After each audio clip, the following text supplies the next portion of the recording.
Assalamualaikum warahmatullahi wabarakatuh. Nama saya Ella Tasya Sekar Aurelia, NIM 13 dari S1 Kebidanan.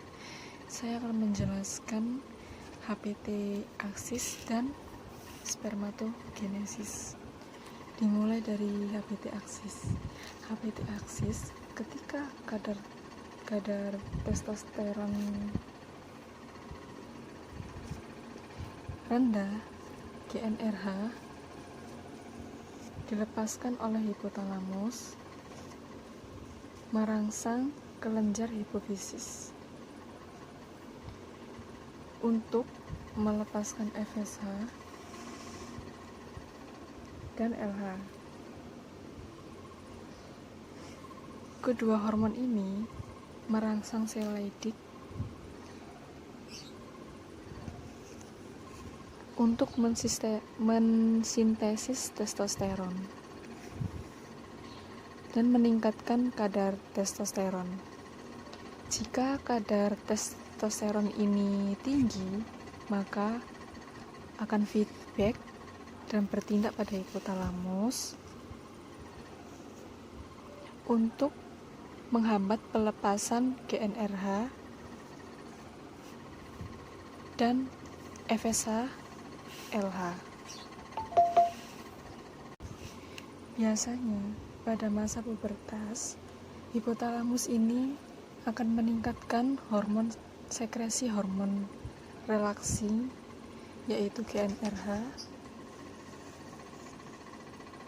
Setelah dihasilkan GnRH, tersebut akan menuju ke hipofisis anterior.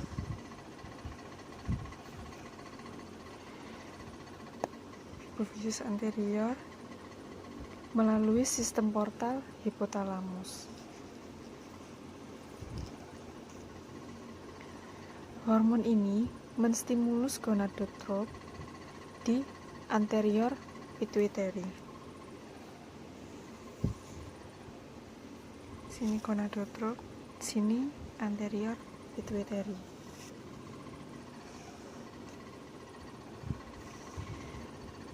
Untuk meningkatkan sekresi dua gonadotrop ini, yaitu LH dan FSH. Kedua hormon ini akan menstimulasi sel Leydig kemudian untuk mensintesis testosteron. Hormon steroid ini atau yang disebut testosteron disintesis oleh kolesterol di testis dan androgen. Apabila produksi testosteron ini meningkat, maka testosteron ini akan memberikan feedback negatif kepada hipotalamus. Dan adenohipofisis untuk menurunkan sekresi GnRH dan LH supaya produksi testosteron ini akan kembali normal kembali. Sebagian testosteron ini akan menuju ke beberapa organ seperti kelenjar prostat untuk diubah menjadi dihidrotestosteron atau DHT oleh pengaruh enzim 5-alfa reduktase. DHT dan testosteron akan berikatan dengan reseptor androgen yang akan memberikan efek, yaitu sebelum kelahiran dan masa pubertas. Dan sebagian testosteron lagi akan menuju ke sel Sertoli. Nah, testosteron dan FSH ini bekerja secara sinergis pada sel Sertoli untuk mensekresikan androgen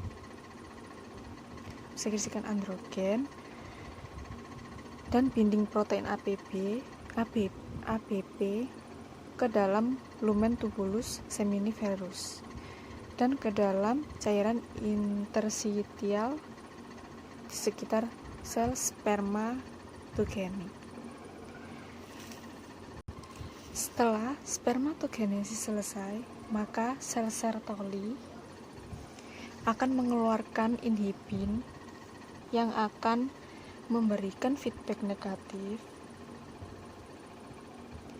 ke adenohipofisis untuk menurunkan sekresi FSH agar tidak terjadi spermatogenesis berlebihan. Jika spermatogenesis berlangsung lambat, inhibin sedikit yang dikeluarkan sehingga FSH ini akan meningkat dan spermatogenesis juga meningkat.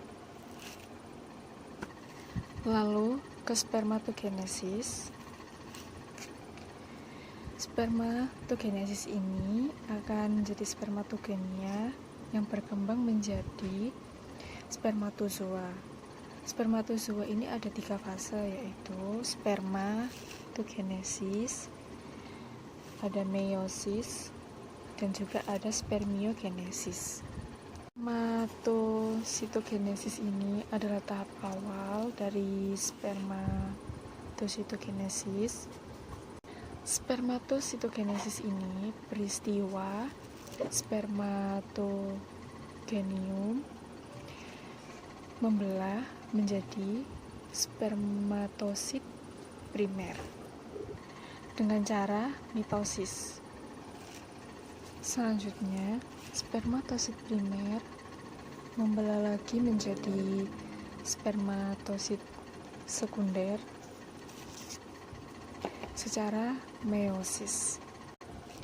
Meiosis ini ada dua cara, yaitu dari spermatosit primer.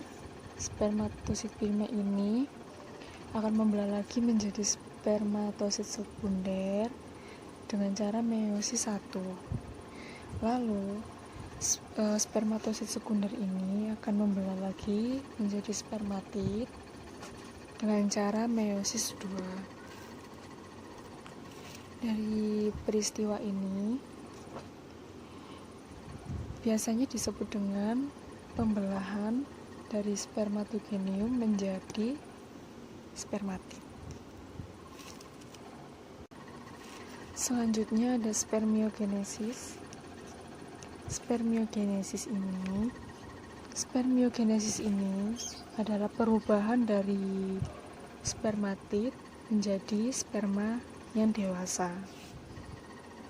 Spermiogenesis ini terjadi di epididymis dan membutuhkan waktu 2 hari untuk membelahnya. Pada spermiogenesis ada beberapa tahap, ada 4 tahap, yaitu tahap pertama pembentukan badan Golgi aksonema dan kondensasi DNA. Lalu yang kedua pembentukan cap akrosom. Yang ketiga pembentukan bagian ekor. Yang keempat ini ada pembentukan maturasi. Maturasi ini dari reduksi sitoplasma difuksi oleh sel Sertol. Yang ketiga ada spermiation. Spermiation adalah peristiwa asal dari sperma matur dari sel sterol ke lumen tubulus seminiferus. Kembali lagi pada skema spermatogonia. Spermatogonia ini ada tipe A dan tipe B.